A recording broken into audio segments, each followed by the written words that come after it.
Cette émission s'adresse à un public averti. Doc Mayou et José Arsenault. Au réseau Cogeco, vous écoutez Doc Mayou et José. Avec le Doc et José Arsenault. Bonjour, bienvenue dans l'émission Le Doc Mayou et José. Bonjour, Doc. José. Ce matin, Oui. on va s'inspirer encore une fois d'un fait d'actualité qui fait quand même beaucoup réagir. On va parler de Kevin Parent. Kevin Parent, il y a une admiratrice qui ne se lasse pas de lui. Première fois qu'ils se rencontrent, c'est en 2003, dans une manifestation environnementale. Tout de suite, elle parle là, comme c'était hyper familière avec lui. Jusque-là, je suis sûre que vous avez déjà vécu ça. Tu sais, des auditeurs, ils vous entendent tous les jours, ils se sentent amis avec vous, même s'ils ne vous connaissent pas. Exact. Bon, jusque-là, c'est correct. Aucun problème. Là, il commence à recevoir des lettres d'amour. Là, il parle de mariage, de finir sa vie avec lui. Il y avait même une lettre qui avait une bague dedans. En 2004, elle sonne à sa porte. Il l'a vu par la fenêtre, il a composé le 911. Elle a quand même fini par rentrer dans la maison pendant qu'il était au téléphone. Elle a écopé de 3 mois de prison. Après ça, en 2007, il se réveille en pleine nuit, elle est dans son lit.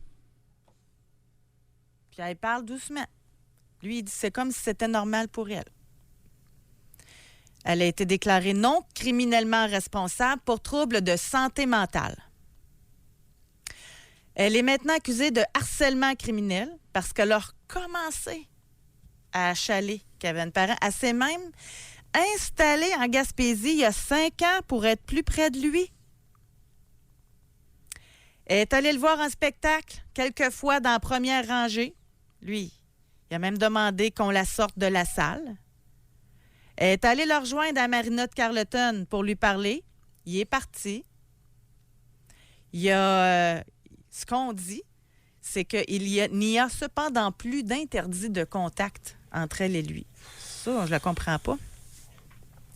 Bref, elle est entrée dans sa loge en 2017. Elle l'a encore abordé comme s'il formait un couple. Il l'a mis dehors, il a barré sa porte, la police a été appelée. Là, il est tanné, là. Là, il souhaite qu'elle reçoive les soins nécessaires. Là, c'est en cours. Et l'audience se poursuit. Il était très patient. Il était très doux. Allons à l'inverse. C'est une femme délicate qui se fait harceler de même par un homme. Ça existe. Il y a des femmes qui sont à l'écoute présentement qui ont peut-être peur d'un ex-conjoint, d'un conjoint, d'un fou. Il y a des femmes qui sont peut-être suivies. À partir de quand tu te défends? À partir de quand tu traînes ton bat de baseball pour sauver ta peau? C'est une question que je pose. Lui, comment ça qu'il était patient de même? Sérieusement, là, moi, il ne faudrait pas qu'il y ait quelqu'un dans ma chambre autre que mon mari quand je me réveille dans la nuit, là.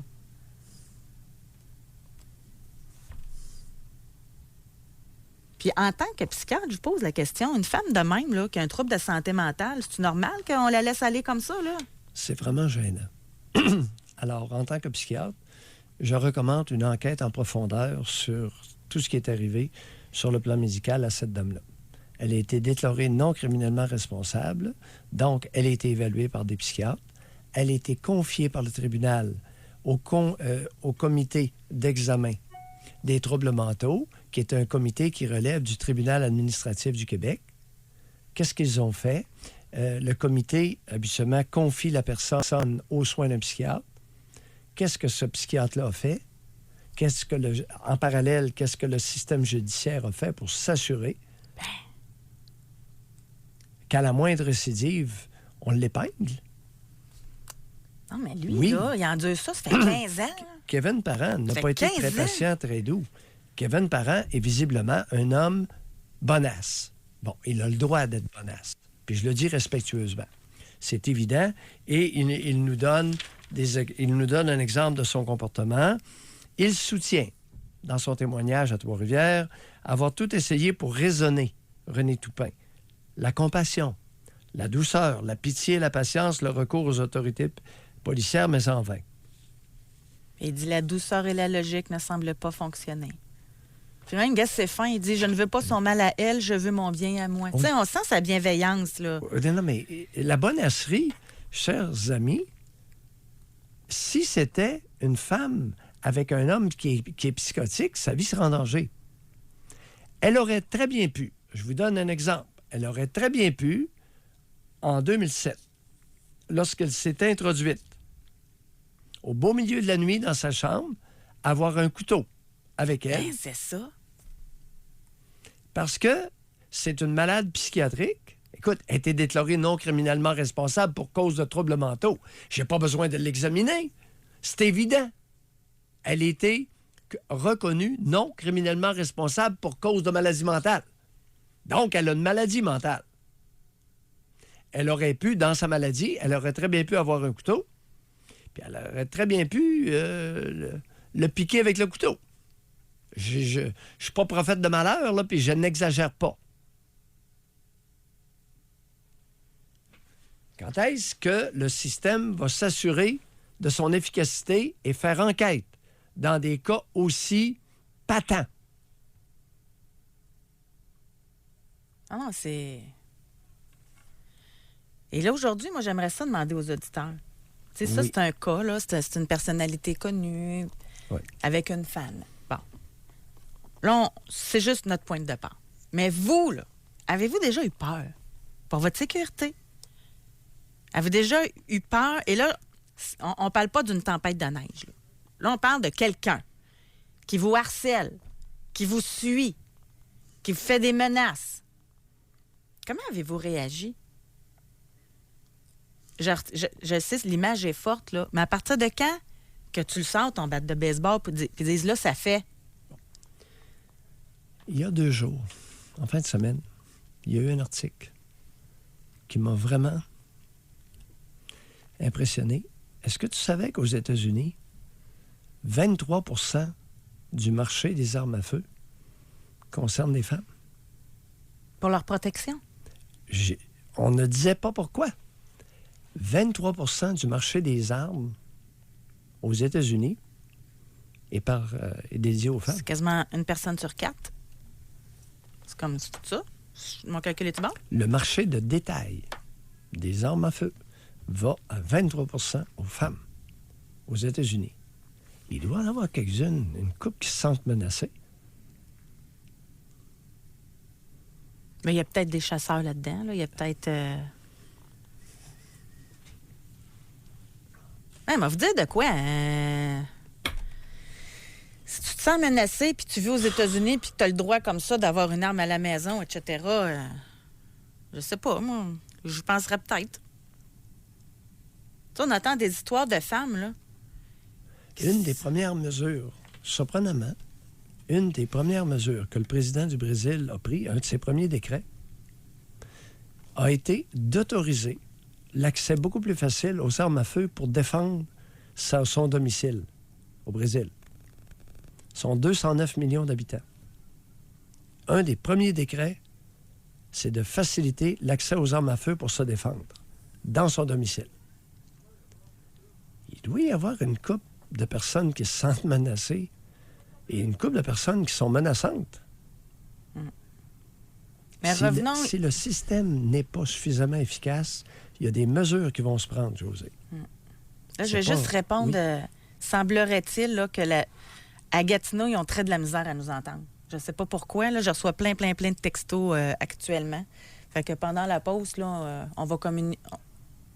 OK. Fait que, bon, ils sont déjà avisés. Fait que il y a des démarches qui sont faites pour comprendre qu'est-ce qui se passe. J'ai juste dit Est-ce que je dois parler plus fort? Non, c'est au niveau de la communication. Je voulais juste le mentionner parce qu'on a beaucoup de textos. Je vous ai lu, puis on fait en sorte que ça se répare. OK? Parce que je voulais le C'est un problème technique et non pas... C'est ça, exactement. Mais en tout cas, revenons à notre situation. Ça fait longtemps que je n'ai pas été vicieuse dans ma question Spring. Puis ce matin, je vais l'être. Puis on s'en est pas parlé. Non. Moi, par Oui. téléphone, je vais parler à ceux qui ont eu peur. Mais par texto, j'aimerais entendre le pourquoi que vous avez fait peur. Pourquoi avez-vous suivi quelqu'un? Pourquoi avez-vous utilisé des menaces? avec le recul, là, ou si vous êtes dedans et si vous êtes capable de l'analyser, là, c'est quoi que vous espérez faire avec des menaces? C'est quoi quel objectif vous avez? Vous ne pouvez pas l'avoir, fait qu'elle ne sera pas heureuse? C'est quoi, là? Je ne sais pas si on va avoir un grand texto, mais je pose la question directement. Parce que s'il y a du monde qui ont peur, c'est parce qu'il y a du monde qui font peur. Ben oui. Donc, s'il y a quelqu'un qui appelle au téléphone, c'est parce qu'il y a quelqu'un d'autre qui nous écoute, qui peut se reconnaître. Ah, c'est de moi qui parle. Comprenez-vous? Oui. Fait que moi, j'aimerais ça aujourd'hui qu'on ait des deux côtés. Là, on va aller à la pause. C'est sûr que c'est pas un sujet qui est évident, puis on va vous ramener dans des souvenirs ou dans le présent. Premièrement, avez-vous eu déjà peur pour votre sécurité? Dans quel contexte? Vous êtes-vous défendu? Avez-vous appelé la police? Ça a-tu aidé? Vous êtes-vous entouré de personnes qui étaient là pour vous protéger? Comment ça a fini, vos histoires? Et par texto, pourquoi vous avez été menaçant et avec quel objectif?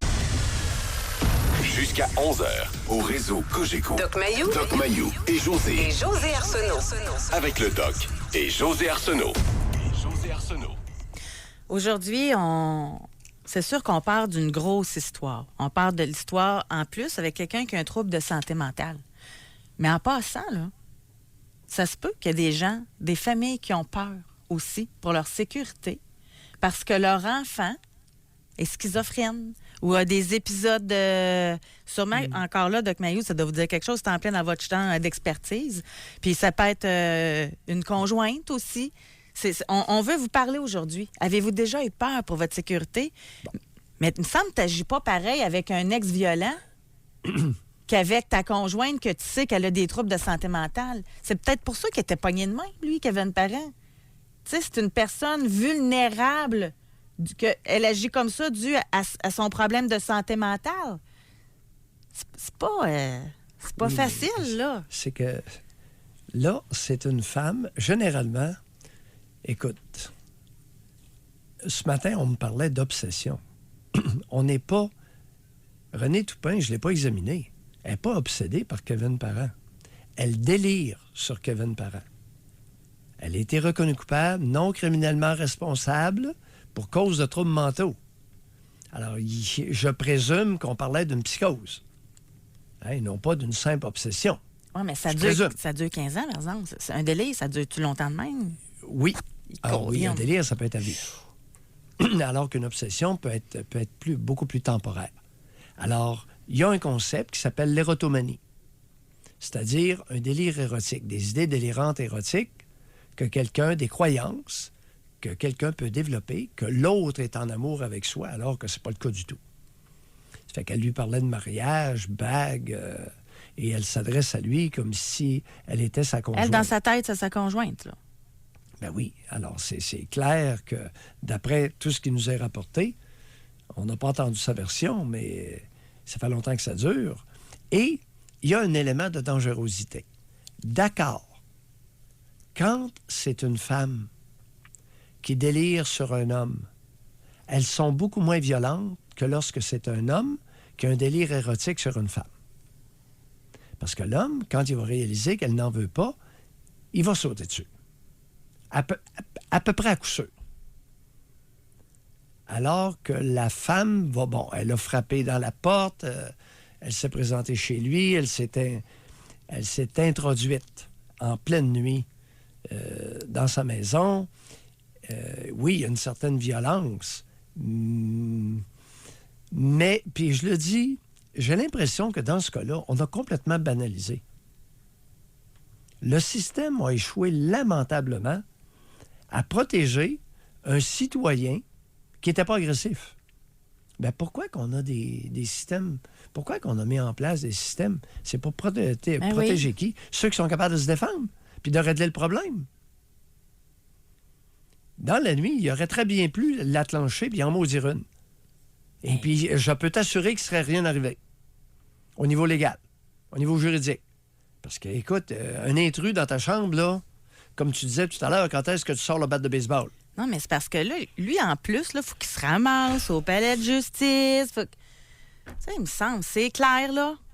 On a-tu besoin de la justice, là? Puis ça fait qu'un... Tu veux dire? Ah non, mais c'est quoi? Faut qu'il prouve qu'elle est rentrée. Faut qu'il prouve qu'elle l'harcèle. Là, à un moment donné, il me semble que tu fais appel au psychiatre, puis évalue-la, puis je m'excuse, je suis pas fine, mais enferme-la quelque part, là.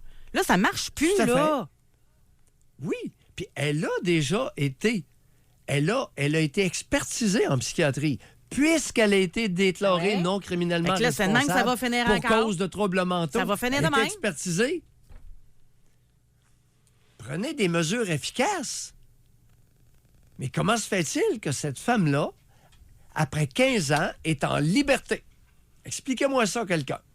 À titre de psychiatre, je trouve ça incompréhensible, inacceptable, voire répréhensible. Et je pèse mes mots. On a un homme ici, par texto, là, OK? Qui répond à ma question. Oui, Homme 48. oui. J'ai avisé 2 ex-collègues qui m'ont fait perdre ma job pour que l'un d'eux l'aille, que je me donnais 30 ans pour me venger. Et comme c'est mes enfants qui ont souffert le plus de cette perte d'emploi, déménagement, situation financière extrêmement difficile, ce sera leurs enfants qui paieront pour la médisance, méchanceté et leur erreur. Je ne suis pas pressée et je vais me venger.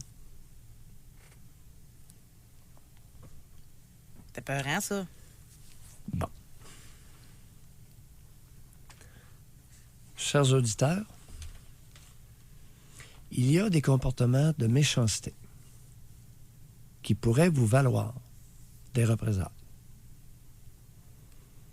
Soyez prudente avec la méchanceté. Ça, c'est une mise en garde élémentaire que tout parent devrait faire à ses enfants. Soyez prudent, parce que si vous êtes méchant, vous pourriez provoquer...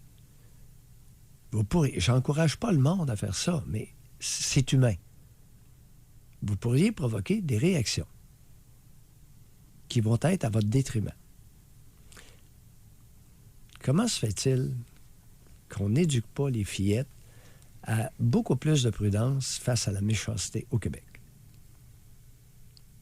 Il peut y avoir des conséquences. Mais là, de c'est des tous hommes, ordres. là. C'est des hommes. Là, Doc, je comprends que la femme... des collègues La masculins? femme, elle peut être méchante, là, mais là, c'est pour que l'un d'eux l'aille. Donc, l'un... Ah, excusez-moi. OK. Fait Alors, qu'il y a des c'est hommes deux méchants ex-collègues. aussi, là. Oui, oui. Mais j'avais mal compris. J'avais présumé que les collègues étaient des femmes. Oui, vous présumez de même que des fois, vous, que c'est des femmes méchantes. Ici, on a... Parce que beaucoup de méchanceté féminine, et c'est comme incrusté dans la culture canadienne-française. C'est pour ça que je la dénonçais. Mais il y a des hommes méchants aussi, là, indéniablement, et beaucoup d'hommes violents. Oui. Mais savez-vous quoi? Moi, On va en avoir. Là. Mais j'aimerais ça... C'est sûr que la personne n'appellera pas, là. Mais l'homme de 48 ans, tu sais, c'est une job, je comprends, là. Mais ça mérite toute cette grande vengeance-là, là. Si tout le monde qui perd leur emploi se met à attaquer les enfants de ceux qui ont fait perdre l'emploi... José? Oui. Chaque situation, chaque cause, chaque tableau qu'on nous soumet a des singularités. Qu'est-ce qui s'est passé exactement dans ce cas-là? C'est un cas chaque cas devient un cas d'espèce. Je comprends, j'entends ce que tu dis. Peut-être est-il survenu des choses qui... Il nous manque de l'information. Et oui, il y a des individus, effectivement, qui ont la gâchette facile, qui ont la vengeance atroce. Oui, ça existe. Oui, ça existe. Ici, on a un Oui. texto. J'ai menacé mon père de le dénoncer à la police s'il continuait de me frapper. J'étais très menaçante. Je l'ai pris par le collet et je criais tellement fort que je lui crachais dessus en hurlant. J'ai pété ma coche, comme on dit, mais ça a marché. Il n'a plus jamais levé la main sur moi. J'étais peut-être une jeune fille frêle, mais je me suis transformée en bête quand j'ai atteint ma limite à 16-17 ans. Ça, c'est un cas. Cette fille-là avait peur. Qu'est-ce qu'elle a fait? Assez, c'est assez, à un moment donné. Elle a sauté dessus. Ouais. Et le bonhomme a réalisé qu'il aurait fallu qu'il la batte et la blesse pour pouvoir continuer à la frapper et la dominer. Là, ça va être délicat aussi comme question, là, mais quand on, tout de suite, en posant la question, avez-vous déjà eu peur pour votre sécurité, votre vie? Moi, je pense à des femmes qui ont vécu avec un conjoint qui était violent, là. Mm-hmm. J'aimerais ça parler avec certaines d'entre elles. T'sais, parce qu'il n'y a pas personne qui comprend ça, pourquoi tu restes là, quand tu as peur de même pour ta vie, là. Fait qu'être capable... Il y en a qui s'en ont sorti. Ceux qui le vivent actuellement vont peut-être avoir peur de se faire reconnaître, là, je peux le comprendre. Vous pouvez nous écrire par texto en toute confidentialité. Mais ça doit être une vie assez difficile à vivre, là. Tu rentres chez vous, tu sais pas dans quel état ton conjoint va être. Si tu vas dire une phrase de trop qui va le faire tilter. Tu vas mettre un vêtement qui fait pas son affaire qui va le faire tilter. Tu vas regarder trop longtemps à télé avec un acteur qui est beau qui va le faire tilter. Tu sais, c'est... De marcher toujours sur des œufs comme ça ne doit pas être sans affecter le quotidien de ces femmes-là, là. Ça doit être assez difficile d'être épanoui. Mm-hmm. J'aimerais parler avec celles qui ont dit c'est assez. Qu'est-ce que vous avez fait? Puis un coup que vous avez dit c'est assez puis que vous avez quitté, avez-vous eu peur par la suite aussi? Puis ça a été quoi votre stratégie? Puis encore une fois, avant d'aller à la pause, je relance l'invitation par texto aux hommes violents. C'était quoi votre objectif, là? D'y faire payer, là? C'était quoi exactement? Je rêve-tu, Doc? Y a-tu des hommes qui ont été comme ça, qui peuvent avoir une introspection et être capables de le dire? Il y en a beaucoup qui l'ont fait. Il y en a beaucoup qui y ont pensé. Est-ce que certains seraient assez humbles pour reconnaître et de façon anonyme nous dévoiler ou se dévoiler quel était l'objectif? Est-ce qu'ils étaient... Puis faire peur à quelqu'un en toute conscience qu'on va la terrifier et quel est l'objectif poursuivi? On va aller à Dans la mon pause. bureau et en prison, j'ai eu plusieurs confidences. Mais les types étaient soit dans mon bureau pour être examinés ou emprisonnés. OK. On va aller à la pause. Je fais une petite parenthèse pour les gens de Gatineau. On me dit qu'il y a effectivement des problèmes techniques, mais que les techniciens travaillent d'arrache-pied pour être capables, justement, de résoudre cette petite problématique-là. On va à la pause. Doc Mayou et José Arsenault. Avec le Doc et José Arsenault. Au réseau Cogeco. Aujourd'hui, on parle de peur. D'avoir peur pour sa sécurité, pour avoir peur, justement, ou encore à l'inverse, là, ceux qui ont causé cette peur-là. Moi, c'est sûr que j'aimerais le comprendre, là. Tu sais, ça vous a donné de quoi, de faire ça ou de faire peur, etc. Là, ici, on a une histoire par texto. J'ai été victime d'intimidation tout mon secondaire. J'ai fait une fixation sur les jeunes qui me troublaient. Je me suis entraînée pendant 4 ans. Musculation, boxe. J'étais le plus petit de la gang. Mais en secondaire 5, j'ai eu une bourrée. Je suis tombée à 6 pieds, 200 livres. Et la dernière semaine d'école, je les ai humiliés en les punissant assez rapidement. Je pensais m'être débarrassée dans ma rage, mais ça m'a suivi. Aujourd'hui, à 30 ans, je suis stable mentalement, psychologiquement et plus aucune rage. Mais ça l'a suivi quand même plusieurs années, là. C'est ce qu'on peut comprendre. Mm-hmm. Ici, on a par texto. À 20 ans, j'étais en couple avec un homme violent verbalement. Je suis entrée à la maison un jour plus tard que prévu. Il pensait que je l'avais trompé. Cette fois, il m'a battue et menacée pendant 6 heures de temps. Il m'a fait rester debout, nue, dans la douche, en me menaçant avec une arme. J'avais tellement peur de mourir que j'ai seulement figé. Lorsqu'il a eu terminé, je me suis habillée pour aller travailler, mais je suis allée directement à la police. Quelques jours après, c'est moi qui ai voulu me venger. Je l'attendais en arrière de la porte avec un gros couteau. Par chance, il n'est jamais rentré cette journée-là. Par la suite, j'ai mis fin à cette relation.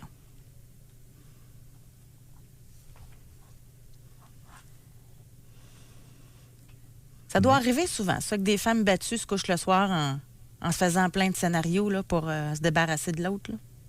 Ouais, j'ai des idées tordues le matin, hein, mais Non. ça doit arriver plus souvent qu'on pense. Non, dans les années 90, à Québec, l'ancienne Lorette, Micheline Vaillancourt, c'est moi qui étais le psychiatre expert dans cette cause-là. Soit dit en passant, elle a été reconnue coupable. Elle a tiré son conjoint dans son sommeil avec un coup de 12 dans le ventre. Alors, son conjoint faisait la sieste après le dîner.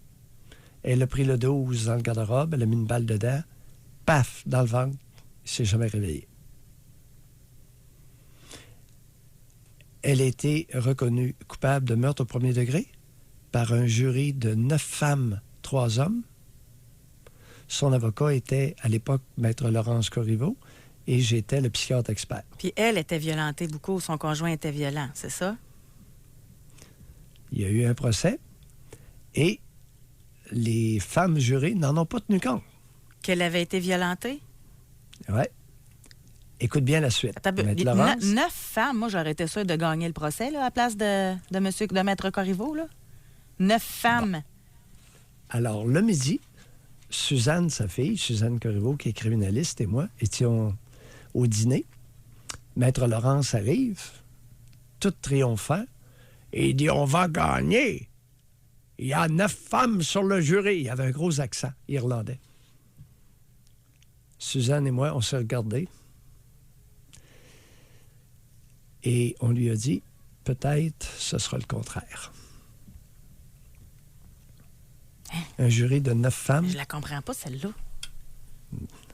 Ben, je suis content que tu sois surprise. Il me semble qu'on entend tellement parler d'histoires de femmes qui sont violentées, abusées, séquestrées, puis elles, les 9 femmes n'ont pas été sensibles à ça. Pantoute. Qu'est-ce que la religion dit? Tu n'as pas le droit de te faire justice. Elle n'avait pas le droit de se faire justice. Puis ils sont allés en plus hautes instances par la suite. Et Maître Laurence est allé devant la cour d'appel.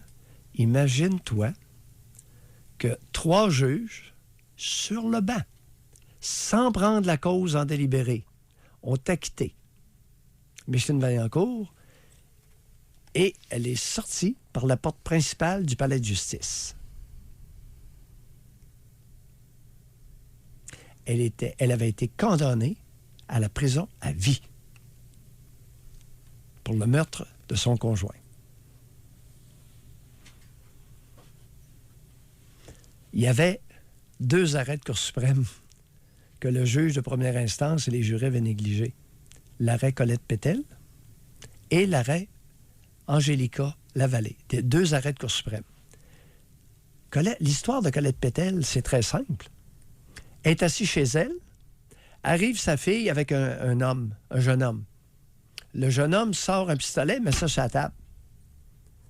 Colette Pétel attend que tu sois tranquille, prend le pistolet, tire le gars qui tomberait de mort. En première instance, condamné à prison à vie, meurtre au premier degré, ben oui, n'est-ce pas? La cour d'appel, ben oui, écoute, le gars, il n'avait rien fait. La Cour suprême du Canada dit non. Acquittez, madame. Vous n'avez commis aucun crime. Non, mais en même temps... Autre histoire. Attendez un peu, là. Attendez un peu. Oui. On va faire une affaire, là. Mais en même temps, là, si j'ai bien compris l'histoire, parce que je la connaissais pas, moi, cette histoire-là. L'arrêt Sa Colette fille Pétel. est arrivée avec un homme, c'est ça? Oui. L'homme, elle le connaît pas, c'est ça? Il arrive dans la Ouais, maison, met un gun sur la table. Ça, Oui. C'était-tu accompagné de menaces, de quelque chose, de... Non, c'est un trafiquant de drogue. On a su au procès que c'est un trafiquant de drogue. Est-ce qu'elle le savait ou pas? Je ne le sais pas. OK, ouais, c'est... Elle a pris délicatement, à un moment donné, elle attend d'avoir sa chance, prend le gun puis le descend. Elle s'est dit, c'est lui ou c'est moi. Puis elle a gagné son pari. C'est-à-dire, la Cour suprême du Canada l'a acquitté. OK. Ça s'est rendu jusque-là. Une autre histoire, 1986. J'aime ça, des histoires. moi. Angélica Lavallée. Angélique Lavallée. J'ai toujours cru, José, que c'était une Québécoise. C'est une franco-manitobaine. Ah, OK. Elle était dans la chambre avec son conjoint, son partenaire. Partenaire se lève, sort de la chambre. Il devait avoir une arme à feu. Elle prend l'arme à feu, puis il tire une balle dans la tête, de dos. Évidemment, condamné en première instance, cour d'appel du Manitoba. Écoute, c'est un meurtre au premier degré, puis en plus, elle l'a tiré dans l'arrière de la tête. Ouais. Mais là, Cour suprême sans d'autres détails, elle a raison d'être accusée. Là. Il n'y a pas de contexte là, dans ce que vous nous racontez. Là. Cour suprême du Canada l'acquitte. Il y avait eu une violente bagarre dans la chambre. La Cour suprême du Canada n'a pas aimé ça. Comment ça se fait? Comment ça se fait qu'elle faille se rendre en Cour suprême pour comprendre qu'il y a des situations où une femme se sent menacée?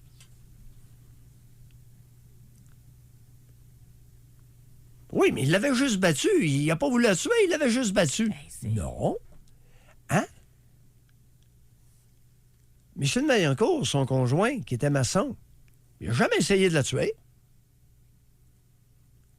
9 femmes sur un juré et 3 hommes.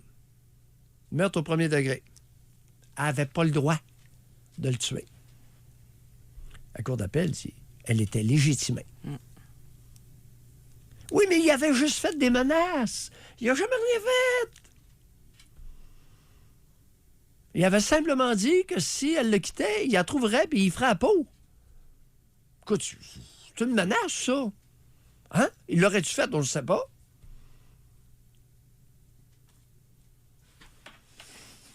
Il y a quelqu'un, je vais ajuster ma question en passant. Là, il y a quelqu'un qui dit que je fais du sexisme apparent.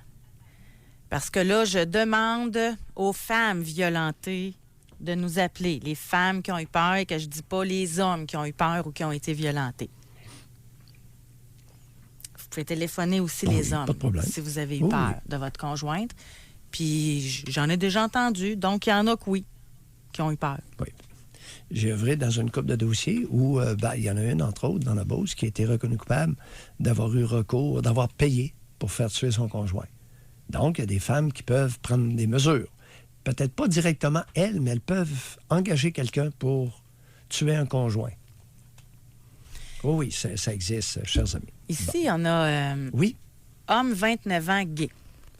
Mon ex a déjà créé un faux profil Facebook de moi et il s'était mis en couple avec moi, avec le faux profil.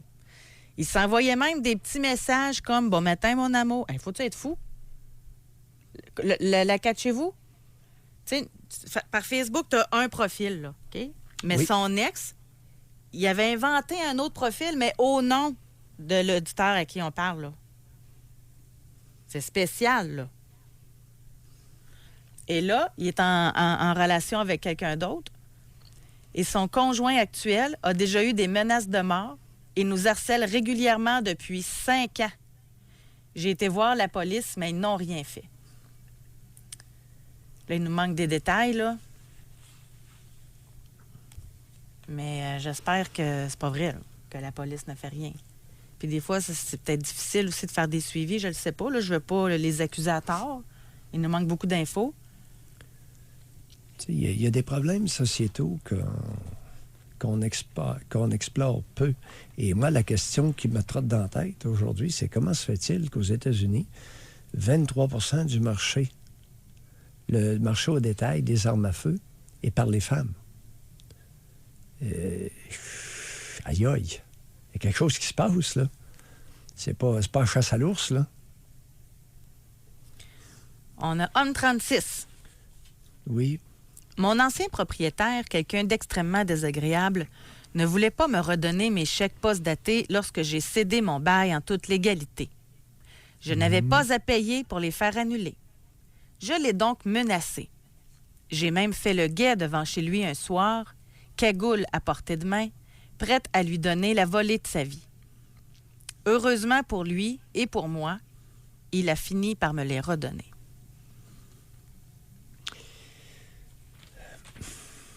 Où était la menace à la sécurité et à l'intégrité physique de cet homme-là? Là, je vais me faire...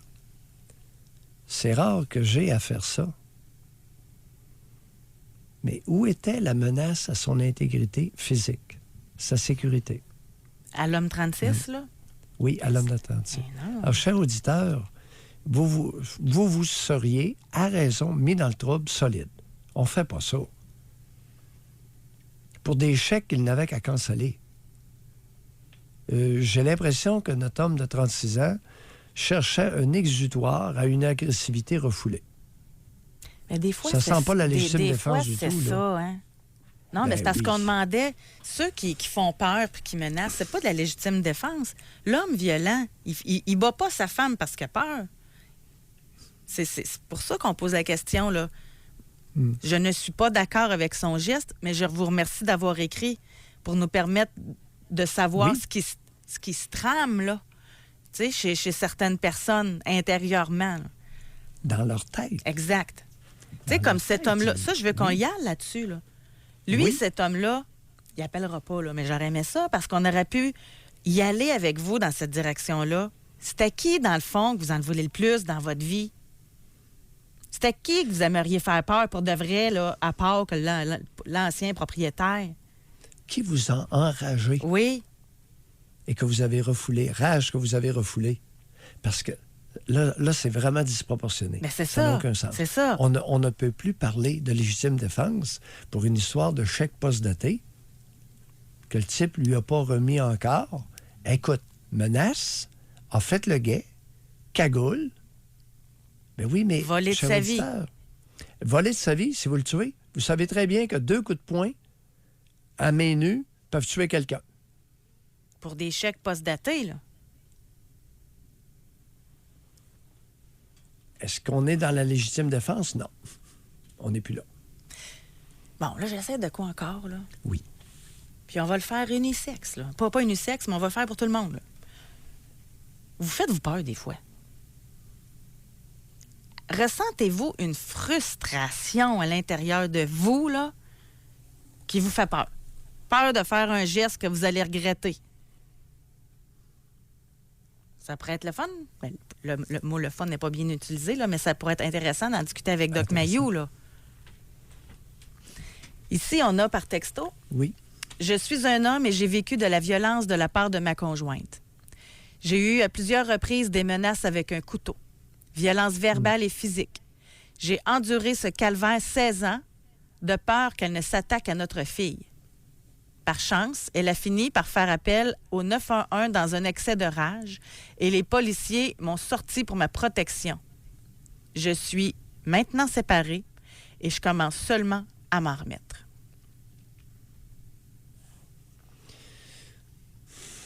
Chaque tableau clinique, chaque présentation, chaque vignette est unique. Ce serait facile pour nous de juger sa passivité. Il y avait une fille de 16 ans. Je craignais qu'elle ne s'en prenne à notre fille. Et c'est probablement pas l'intervention policière qui a favorisé la séparation, mais bien l'âge de la fille en question, qui était maintenant capable de se défendre ou plus en mesure de se défendre. Bon, là, vous, là, ça pourrait être le fun de vous parler à l'auditrice que je vais lire par texto. Elle a dit lorsqu'on me rejetait, fin de couple, je pouvais aller cogner, une intention de faire du mal. Ça ne devait pas être rassurant. Dormir au pied de la porte, passer par les fenêtres. Aucune intention de faire du mal. Mais c'était du harcèlement.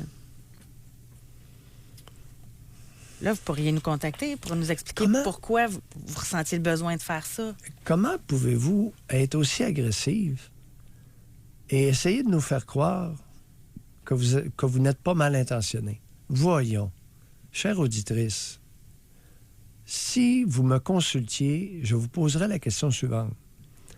Pendant que vous étiez couché ou pendant que vous passiez par la fenêtre, qu'est-ce que vous aviez comme pensée dans votre tête? Je suis pas naïf, José.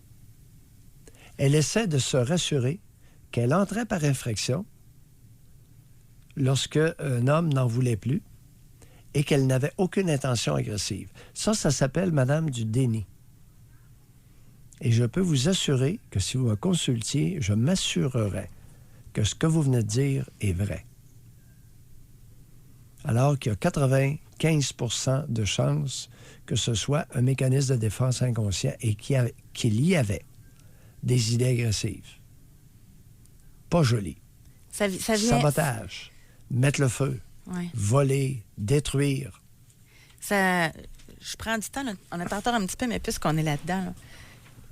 Qu'est-ce qui fait que certaines personnes n'acceptent pas la séparation? Pas parce que ça leur fait de la peine, là, mais Non, ils en oui, viennent comme elle, là. C'est-tu qui ont été rejetés par un proche dans leur enfance, puis ils ressentent leur rejet? Mais ça peut. Il y a plusieurs raisons. Ça peut être le rejet. Alors, le fait de revivre une blessure extrêmement douloureuse, ancienne, est imbuvable, est invivable. Mais ça peut aussi être une conviction qu'à partir du moment où il y a une union,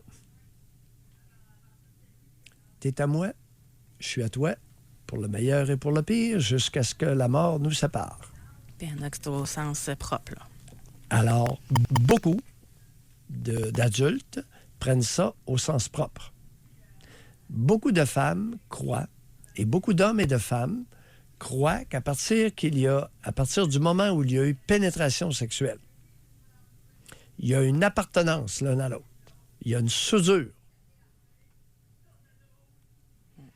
Et si on était capable de faire une étude fine, parce que mon constat est le suivant. Il y a un pourcentage d'hommes qu'à partir de la première relation sexuelle complète avec pénétration, ils ne sont plus les mêmes. Ils ne considèrent plus la partenaire sexuelle comme étant la même personne. Ils considèrent que cette personne-là leur appartient et c'est instinctif. Alors, il y a aussi une portion instinctive.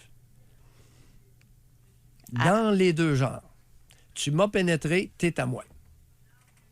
On va aller à la Ça pause existe. là-dessus, Doc.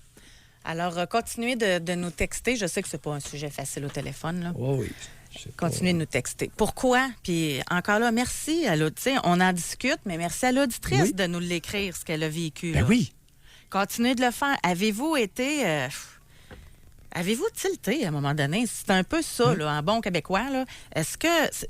Avez-vous été capable de vous expliquer pourquoi votre besoin de harceler quelqu'un? Votre besoin de menacer l'autre? Juste une petite parenthèse. L'auditrice nous a dit, j'allais cogner. J'avais l'intention de faire du mal. Je passais par les fenêtres, mais j'avais pas de mauvaises intentions. Comprends-tu, là? Ah oui. J'avais pris des notes, je viens de me relire. Oui. Ouais. Et au téléphone... Merci d'en témoigner, parce que vous n'êtes pas la seule, madame. Ouais. Ouf! Et au téléphone, avez-vous eu peur pour votre sécurité? Doc Mayou et José Arsenault. Avec le Doc et José Arsenault. Au réseau Cogeco. Pourquoi vous ressentez le besoin de menacer, de harceler? Qu'est-ce que ça vous amène? Ça, c'est la question qu'on vous pose là, par texto. Si vous voulez nous contacter pour nous en parler, vous êtes bienvenus aussi. Au téléphone, est-ce que vous avez déjà eu peur pour votre sécurité? On va aller parler avec Stéphane, mais avant, femme 21 ans. Le père biologique de mon fils me menace de me tuer et de reprendre son enfant. Il me harcèle. Il me fait peur. Il trouve tous les moyens pour me faire peur. Une plainte a été déposée, mais sans plus. Je ne suis pas bien dans ma propre maison et j'ai peur constamment. Je crois que je serais prête à le tuer s'il venait s'en prendre à moi ou à mon fils. Ça, la police a quand même un rôle à jouer là-dedans, j'imagine. Tu sais, c'est grave, là. C'est très délicat. Écoute, les policiers, j'aimerais ça qu'un policier ou un ancien policier nous appelle.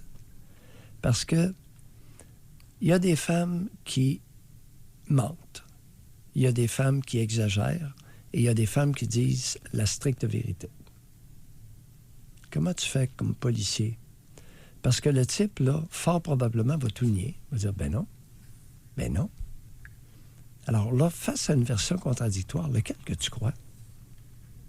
J'ai tellement vu du monde mentir, hommes et femmes, là. Il faudrait que le truc d'aujourd'hui, là, sur nos téléphones cellulaires, on peut se télécharger une application avec enregistreuse. Là. Ça peut être une idée. Hein? L'autre vient chez vous, là, tu parles l'enregistrement. Ça en est une excellente. Alors, les versions contradictoires ou le déni ou la négation de propos tenus, de menaces, oui. On va aller parler avec Stéphane. Bonjour. Oui, bonjour. Stéphane. Je voulais juste...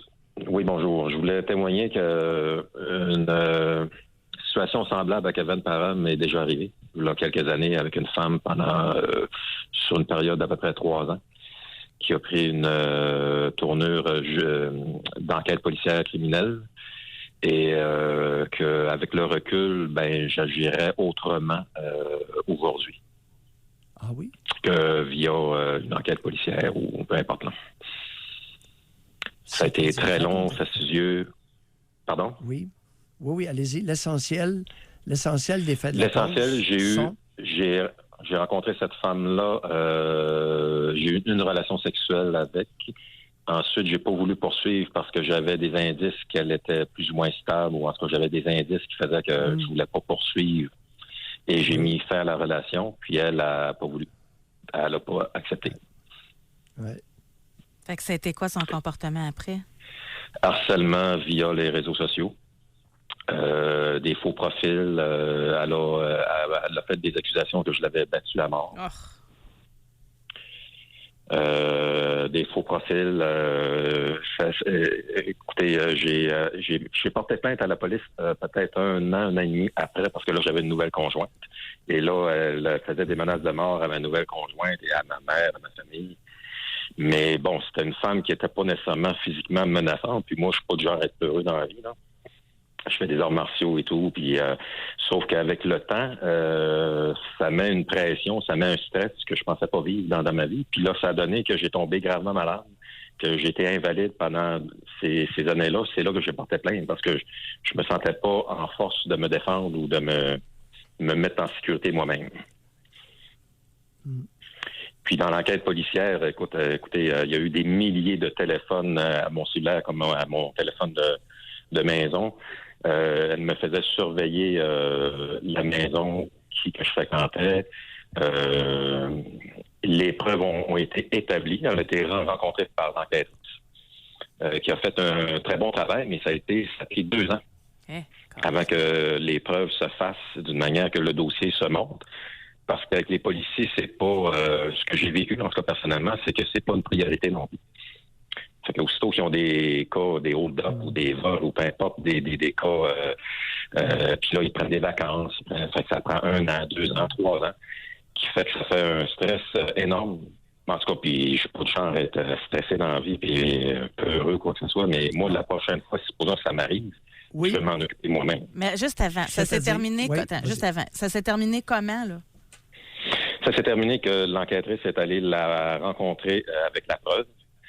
Sauf que la preuve, on était jusqu'au procureur, puis le procureur a laissé sous-entendre qu'il y avait un doute si elle avait un bon avocat et tout, qu'elle aurait pu s'en sortir quand même, parce qu'il y avait des preuves indirectes et directes, mais c'était pas assez. Fait que 2 ans pour rien, 2 ans dans le vide. Mais elle aurait été de harceler après, par contre. Okay. Fait que avec la rencontre des policiers physiques, OK. elle a fini par arrêter. Et maintenant, qu'auriez-vous fait de différent? Avec la santé qui m'est revenue et tout, j'aurais fait un avertissement viril et sans témoin. J'aurais été obligé de l'intimider. C'est pas la frapper, mais je l'aurais intimidée solidement. Comme j'ai déjà eu une avec ma conjointe présentement, il y a eu son ex qui est déjà entré par infraction dans mon domicile. Je l'ai reconduit à l'extérieur, puis il ne toucherait plus à terre. Puis je l'ai averti avec témoin et tout, qui n'a refait. Puis de toute manière, c'était une introduction par infraction. J'ai pas porté plainte, mais je l'ai averti solidement. Mais avec une femme, tu sais, il faut que tu sois mesuré aussi avec ça. Là. Puis je me sentais vraiment comme dans une zone grise. Puis avec la police aussi, ils m'ont pris au sérieux, mais ça prend trop de temps. Puis les dommages aussi, les dommages collatéraux sur les réseaux sociaux, là 10 ans, ou là, comme pour Kevin Parent, ou juste pour sa carrière, ou quelqu'un qui a moindrement qui a une carrière sans être médiatique, mais qui est sur les réseaux sociaux, puis qui a des clients et vice-versa, ça peut détruire une réputation. On vous dire de quoi, Stéphane? Quelqu'un qui a l'étiquette de batteur de femmes, là, c'est pas la plus belle étiquette à porter. Là. Non. Pour en revenir, un mot sur Kevin Parent. Que la fan se fasse, la matrice de Kevin Parent, se fasse tatouer son nom, le nom de Kevin Parent dans le cou. Ça, là, ça nous dérange pas tellement. N'est-ce pas? C'est ce qu'elle a fait. Et il est même allé jusqu'à invoquer qu'elle aurait ruiné une de ses relations. Oui, bien, c'était ça qu'elle voulait faire. Puis j'avais une relation qui était assez solide, que ça n'a pas été facile, là. Parce que là, même, ça mettait un doute. Moi-même, je suis rendu que je doutais. Elle m'a mis tellement qu'il y avait de l'harcèlement. Écoute, c'était on a évalué là, avec la compagnie juste sur mon cellulaire, il y avait des dizaines de milliers d'appels. Fait qu'elle elle était à temps plein. C'était des centaines d'appels par jour. On va se quitter là-dessus, mais pour moi, là, ça ne fait aucun sens qu'il manquait de preuves parce qu'elle aurait pu être accusée au moins d'harcèlement. Là. Elle dit... Oui, mais même par le harcèlement, à cause qu'elle ne laissait pas...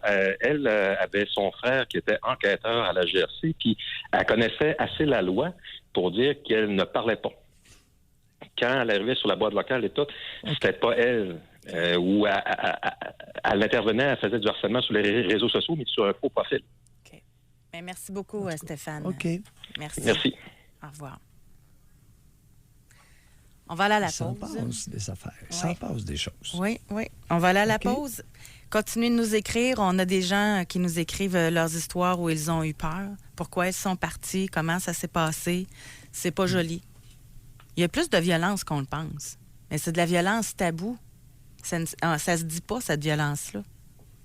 Là, aujourd'hui, ça nous permet de regarder un peu ce qui se passe. Là. Il y a beaucoup de personnes qui se sentent menacées et qui le sont. La statistique américaine parle d'elle-même. Même un pays comme les États-Unis, il y a beaucoup de femmes qui se sentent menacées, qui sentent le besoin de se protéger avec une arme à feu. Il faut quand même qu'ils se sentent menacés. Oui. On va à la pause, Doc.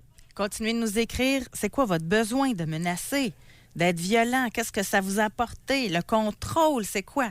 Et on veut savoir de notre côté si vous avez déjà eu peur pour votre sécurité. Doc Mayou et José. Avec Doc Mayou et José Arsenault. Au réseau Cogeco. On va aller au téléphone. On va parler avec Benoît de Québec. Bonjour, Benoît. Salut, ça va bien? On vous écoute. Oui, c'est ça. Moi, dans le fond, là, je travaillais à un endroit avec ma conjointe. Puis, en gros, je m'occupais de la distribution de courrier, de faire des livres aux différents personnels là, en place là-bas. Oui. Puis, en gros, rapidement, disons qu'il y a une personne là-bas, une femme, qui commençait à me cruiser.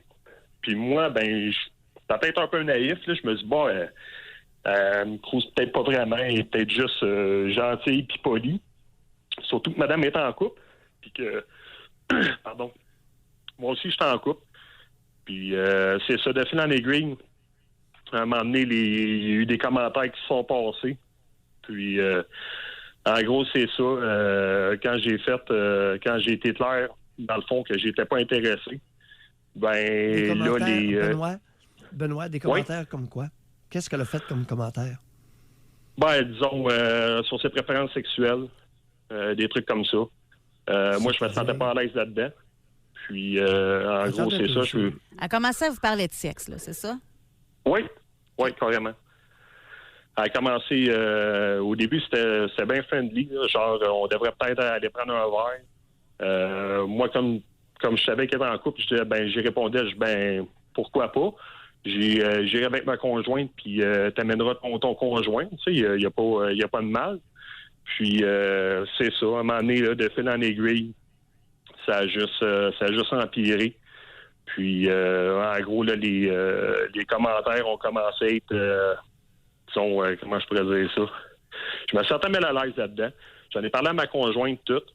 Puis en gros, à un moment donné, là, quand j'ai fait clair que j'étais pas intéressé, ben là, il y a des accusations qui ont commencé là, à être portées contre moi, contre ma conjointe. Comme quoi?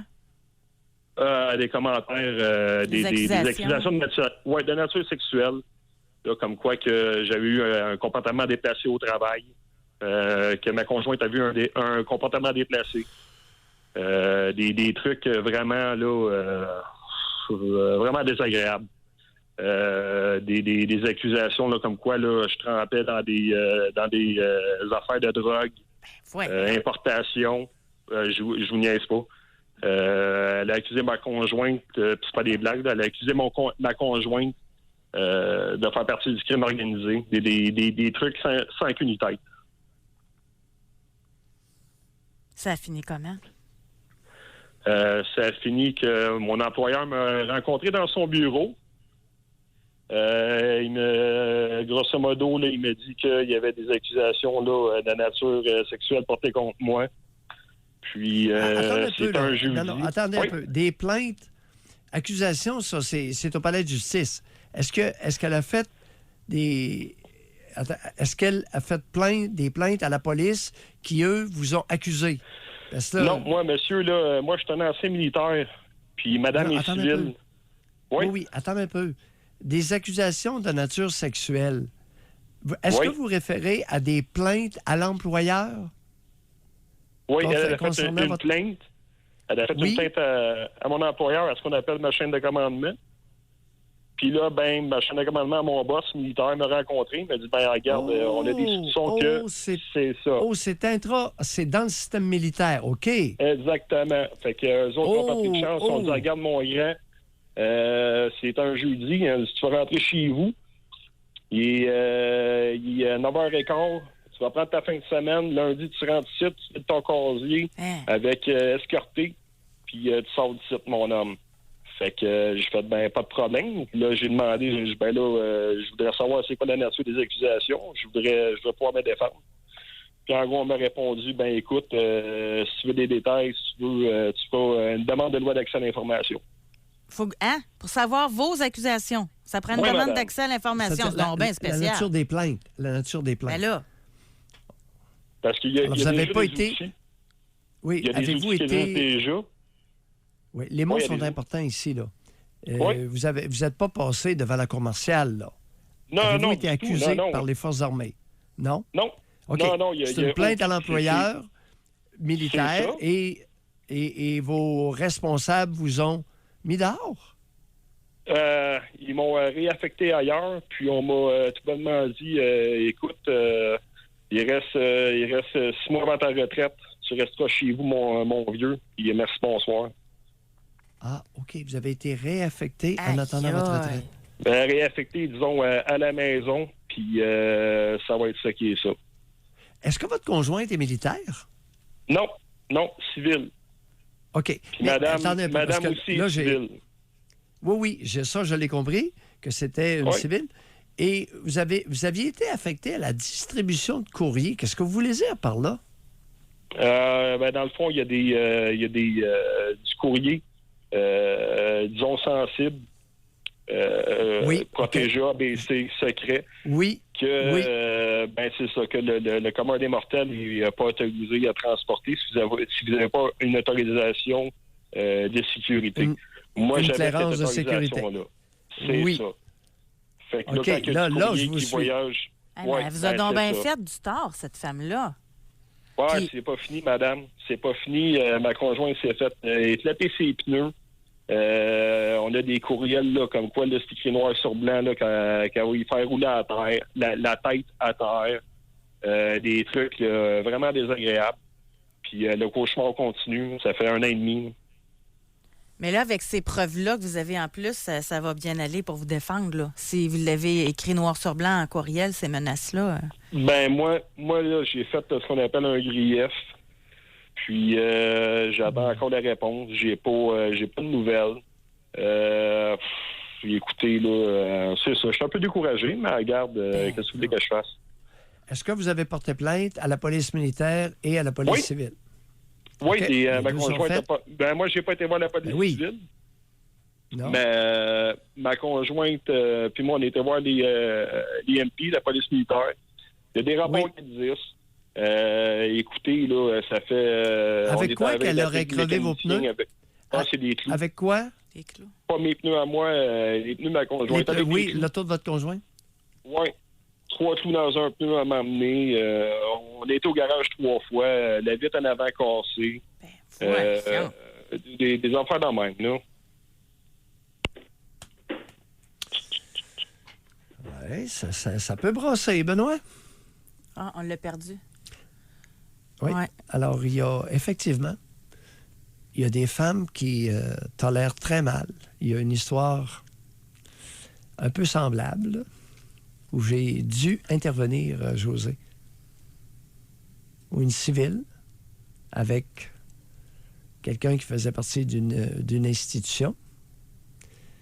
Une civile s'était montrée intéressée et l'homme qui faisait partie d'une institution n'a pas répondu. Et il est devenu furieux. Et là, c'est lui qui a fait des menaces et il a failli se mettre dans le trouble. Mais Doc, ça n'a pas de sens, là. Ça finit plus, là. Cette femme-là, sûrement qu'elle aurait besoin aussi d'une évaluation psychologique. Tu peux pas faire ça quand tu es saine d'esprit, là. Mais oui, mais regarde, je t'ai parlé d'instinct tout à l'heure. Elle n'est pas nécessairement malade. Il y a cette femme-là a fait des avances et elle n'a pas réussi dans ses avances sexuelles. Ben, t'es en couple, en plus.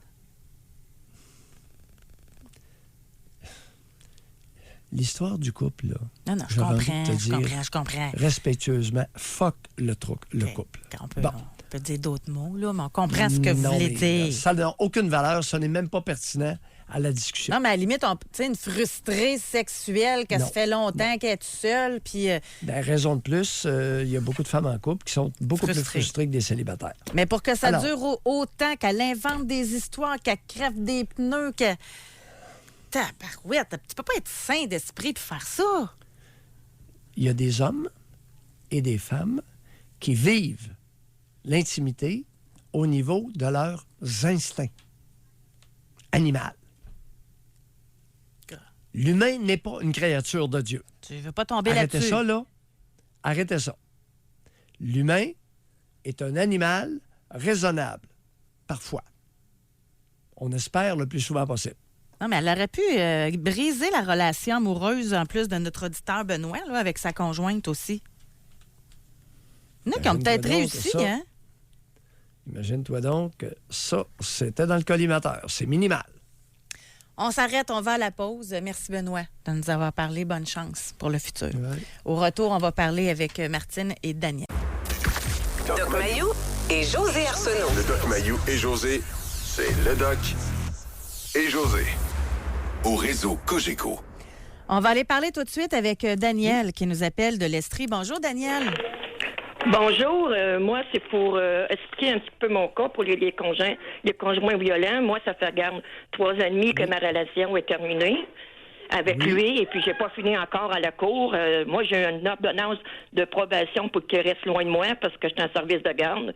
Il venait ici, il faisait des colères devant les enfants. Il me criait une poignée de bêtises. Quand j'allais dehors, moi, je jouais avec les enfants, il pouvait passer 10 fois dans l'après-midi. Juste pour venir nous faire des droits d'honneur puis me crier des bêtises. Il est déménagé à 4 maisons d'ici. Ouais. Et puis, chaque fois que je sortais de la cour le soir, je l'avais toujours derrière moi. J'ai réussi, on a passé au printemps en cour. J'ai eu une ordonnance de la cour, une ordonnance de probation comme quoi qu'il devait se tenir loin de moi et hors de ma vue. Je l'ai rencontré, j'étais au restaurant, il est venu au restaurant. J'ai demandé à le faire sortir. Au restaurant, ils n'ont pas le droit de faire ça. Alors, j'ai réussi à la longue, après avoir parlé avec, puis lui montrer mon papier d'ordonnance, que s'il ne partait pas, j'appelais la police. Je suis partie à la maison avec ma petite fille et quand je suis partie à la maison, vu qu'il reste pas loin, quand il m'a vu repartir dans l'après-midi prendre une marche, il me suivait encore. J'ai appelé les policiers et le policier avec qui j'ai eu affaire, il m'a dit, même avec mon papier d'ordonnance de la cour, lui, il m'a dit que pour lui, loin des yeux, que ça pouvait dire, lui, de nez à nez, loin de ma vue. Fait que j'ai dû reporter une autre plainte. Le procureur m'a appelé, puis il m'a dit que le policier n'avait pas fait sa job comme faut et je dois repasser en cours en février. C'est incroyable. Danielle, vous avez quel âge? Moi, je suis rendue à 60 ans. Je l'ai eu 15 ans dans ma vie. 10 mois après, il a fait un ACV. Il est tombé aux couches, puis il ne marchait plus. Ça, on a travaillé un temps ensemble pour pouvoir le remettre sur pied. Après ça, là, regarde, ça s'est mis à mal aller. Il a eu un caractère assez fort. Oui. Mais il a pu réussir à marcher, à aller aux toilettes, mais il est moins autonome, là. Il me suivait soit avec l'auto ou avec... il y a un motorisé, là. Mais j'ai donné... Moi, j'attendais parce que je voulais pas le laisser tomber. J'avais pas montré que cet homme-là, il méritait de sortir de l'hôpital parce qu'il était placé. Puis je me disais, j'ai voulu faire ma part, l'aider. Après ça, c'est la part qui m'a pogné. Oui. J'avais tellement peur de lui que je faisais aucun move. Et puis quand je les ai faites, là, 3 ans et demi, c'est parce qu'il s'attaquait aussi à mon petit-fils. Il était rendu... Quand il a vu qu'il était plus capable de m'atteindre moi, il faisait du mal à mon petit-fils. OK. Verbalement. Avant, dans ses bonnes années, qu'est-ce qu'il faisait comme profession, votre ex-conjoint? Il était contracteur. Il travaillait comme livreur de vanne, non? Un livreur de vanne? De livreur de moulin. Il était sur une vanne, livreur de moulin. Oui, livreur de moulin. OK. Et avant son ACV, est-ce que c'est un type qui avait un comportement raisonnable envers vous? Moi, honnêtement, avant son ACV, je l'ai connu, ça faisait juste 10 mois que je le connaissais. J'ai pas eu le temps de dire, il était dans une relation qui commençait. Mais après, plusieurs choses que moi, je savais pas que j'ai su par ses enfants parce qu'il cachait dans le cave pour parler avec eux autres. Il avait fait des menaces de mort à sa première femme. C'est pour ça que je vous posais des questions. Alors, vous ne l'avez connu que 10 mois avant qu'il fasse un ACV. Et vous l'avez gardé comme conjoint pendant 15 ans? Pendant 15 ans. Vous aimez ça, le maternage, vous? C'est pas parce que j'aimais pas. C'est pas parce que j'aimais ça, c'est que je me sentais pris. Puis moi, j'étais en garderie, que je voulais pas avoir de problèmes. Puis des problèmes, il m'en a causé. On a même voulu que je ferme ma garderie parce que je pouvais même plus prendre une marche de trottoir avec les enfants. Tout le monde avait peur. Et puis aujourd'hui, il se promène encore. Il reste à 4 maisons d'ici. Puis ça, on peut pas rien faire pour ça. Terrible. Mais à la minute qu'il me voit, faut qu'il sorte. Puis je vais dire encore plus que ça. Moi, je me suis ramassée à pied, j'ai pas d'auto. Parce que j'ai acheté une auto, j'ai hypothéqué ma maison pour l'auto, mais j'ai pas pu aller signer les papiers au garage. C'est lui qui a signé les papiers. Fait que l'auto, c'est lui qui l'a, puis c'est moi qui fais les paiements. En plus de me faire suivre puis de me faire traiter de n'importe quoi. Merci de le dire, Daniel. Ça existe. Bonne chance, Daniel. Oui. Merci. Bye. On va terminer rapidement avec Martine qui nous appelle de la Prairie. Bonjour, Martine. Bonjour. Moi, mon histoire, ça fait environ 8 ans de ça, mais l'histoire a duré peut-être 1 an de temps. J'étais avec un conjoint, puis je me suis séparée. Oui. Puis, ça c'était pas une séparation dans la joie, là, mais c'était correct. Là. Oui. Puis ma mère s'est comme mêlée un peu de ça. Puis, sauf que c'était dans mon dos. Il disait à lui, tu vas pas t'en sortir de même. Puis elle a travaillé dans un hôpital. Puis elle avait pris des photos de patients, une patiente, j'imagine, avec des bleus, mais on voyait juste sur la photo le bleu. T'sais. Puis là, il envoyait ça sur son téléphone en photo. Ça, je ne le savais même pas. OK, c'est votre mère qui le menaçait, c'est ça? Oui. Ouais. C'était quoi son intérêt à votre mère de faire ça? J'en ai aucune idée. Je me le demande encore aujourd'hui. Je me le demande. Ça l'a-tu mis dans le trouble, votre mère? Non, c'est moi qui ai mis dans le trouble, beaucoup. C'est ça, j'étais pas au courant de tout ça. À un moment donné, je suis au travail, un magasin de meubles, je dirais pas le nom. Puis, lui, il m'appelle. Il me dit, tu devrais te présenter au poste de police parce que sinon, il y a des chars qui vont venir te chercher. Là, j'ai dit, de quoi tu parles? Tu sais, qu'est-ce qui se passe? Fait que je décide de lâcher, quitter le travail, je m'en vais au poste de police. Puis là, ben, c'est là que j'ai su que lui, pour se protéger, vu qu'elle avait envoyé plein de menaces comme ça, ben, il portait plainte contre moi pour se protéger. Parce que c'était faux, tu sais, puis il avait raison. Fait que là, ça a traîné longtemps. Je me suis pas présentée en cours. Il a dit, ben, présente-toi pas, tu sais, parce que je l'ai expliqué, parce que lui, il m'a dit pourquoi il me poursuivait, tout ça. Fait qu'on s'est pas présenté. Puis là, les années ont passé. Une année a passé. Puis le moment commençait à faire du trouble, je parlais plus à elle, là. Elle a failli nous frapper quand on marchait sur la rue. On prenait une marche avec les enfants. Elle allait super vite, puis elle venait proche de nous. Fait que moi, je suis allée au poste de police pour porter plainte contre elle pour ça. Puis le policier, ils m'ont gardé pour toute la fin de semaine à cause que je n'étais pas présentée en cours pour l'histoire de tout ça. Fait que, ouais. Mais ça, je m'excuse, Martine, mais ça n'est une bonne. C'est la première fois que j'entends ça. La mère qui fait des menaces à l'ex, puis qui vous ramasse dans... Aucune raison, tu sais. Ben, ma mère a été diagnostiquée bipolaire, là, donc là, je comprends aujourd'hui, là. Mais j'ai jamais compris, là, tout le trouble que ça m'a donné. Là, en fait, c'était une peur plus, pas de elle, vraiment, c'était plus une peur de... Là, j'avais comme un dossier en suspens, si on veut. J'ai pas été reconnue coupable, mais j'allais pour... Hey, on doit se quitter là-dessus, malheureusement, Martine. Excellent. Merci. Merci beaucoup. Merci de le dire. Tout ça existe. Et qu'il y en a donc des histoires qu'on ne se doute même pas, là. De l'ampleur, là. Merci beaucoup. C'est pour ça qu'on est en nombre. Exact. Donc, Maillot, passez une belle journée. Oui. Benjamin, merci beaucoup. À vous aussi, les auditeurs. On se prépare pour la tempête qui s'en vient, mesdames, messieurs. Bye-bye, à demain.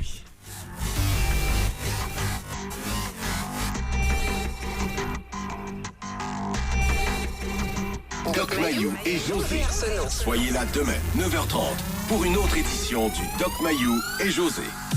Au réseau Cogeco.